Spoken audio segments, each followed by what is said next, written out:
আসসালামু আলাইকুম বন্ধুরা, কেমন আছো তোমরা সবাই? আশা করি খুব ভালো আছো। আলহামদুলিল্লাহ, আমিও ভালো আছি। আজকে তোমাদের সঙ্গে আমি দারুণ একটা শরবত শেয়ার করব।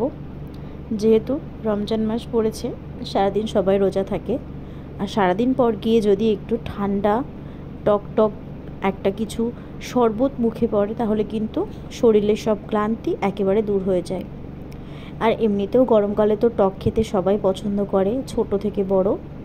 আজকে সেরকমই একটা শরবত তোমাদের সঙ্গে আমি শেয়ার করব, যেটা তোমরা দুপুরবেলা সারাদিন পর যখন খুশি গরমে খেতে পারো। আর এটা কিন্তু শরীরের জন্য খুবই উপকারী, ভীষণ ঠান্ডা আর খুব সুস্বাদু একটা শরবত।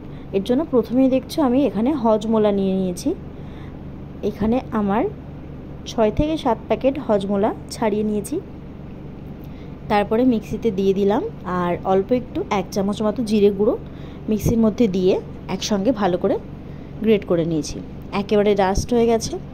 এটাকে আলাদা একটা পাত্রে আমি ঢেলে নিলাম।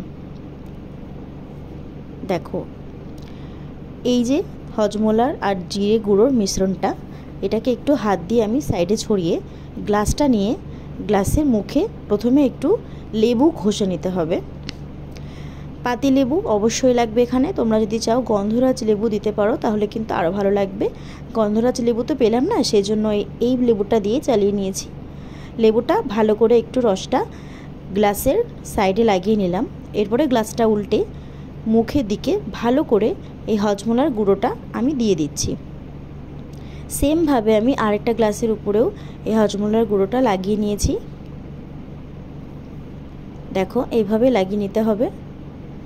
এরপরে আমি শরবতটা তোমাদের সঙ্গে শেয়ার করব। চলো, দেখছো এখানে গ্লাসের গায়ে কিন্তু খুব সুন্দর দেখতে লাগছে। এরপরে আমি এর মধ্যে দিয়ে দিচ্ছি 3 টুকরো বরফ।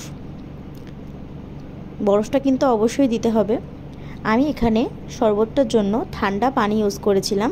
তোমরা যদি মনে করো এটার মধ্যে স্প্রাইট দেবে, তাহলে আরও ভালো হয়। কিন্তু যেহেতু ওয়েদারটা এরকম ঠান্ডা গরম একসাথে পড়ছে, সেই জন্য কিন্তু যাতে ঠান্ডা লেগে না যায়, তাই আমি স্প্রাইটের বদলে এখানে ঠান্ডা পানিটাই দিয়েছি। আর সারাদিন রোজা থাকার পরে স্প্রাইটের থেকে কিন্তু পানিটা খেতেই বেশি ভালো লাগবে। বরফটা দেওয়ার পরে 1/2 চামচ বিট লবণ, 2 চামচ করে চিনি গ্লাসের মধ্যে দিয়ে দিতে হবে।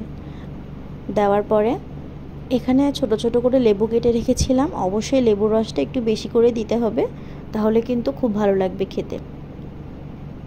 লেবুর রসটা ভালো করে আমি চেপে গ্লাসের মধ্যে দিয়ে দিচ্ছি। তোমরা যারা ভিডিওটা দেখছো, অবশ্যই বাড়িতে একবার এই শরবতটা ট্রাই করে দেখবে, খুব সুন্দর লাগে খেতে। আমার তো দারুণ লেগেছিল।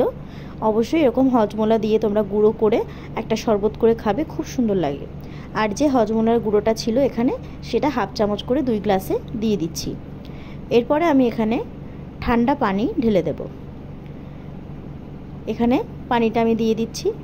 এরপর একটা চামচ দিয়ে ভালো করে চিনিটাকে একটু গুলে নেব। আমার কিন্তু শরবতটা দারুণ লেগেছিল। সারাদিন পরে ইফতারের সময় যদি এই শরবতটা খাও, তাহলে কিন্তু খুব ভালো লাগবে, একেবারে ক্লান্তি দূর হয়ে যাবে। আর দুপুরবেলা তোমরা খেতে পারো, খুব সুন্দর লাগবে।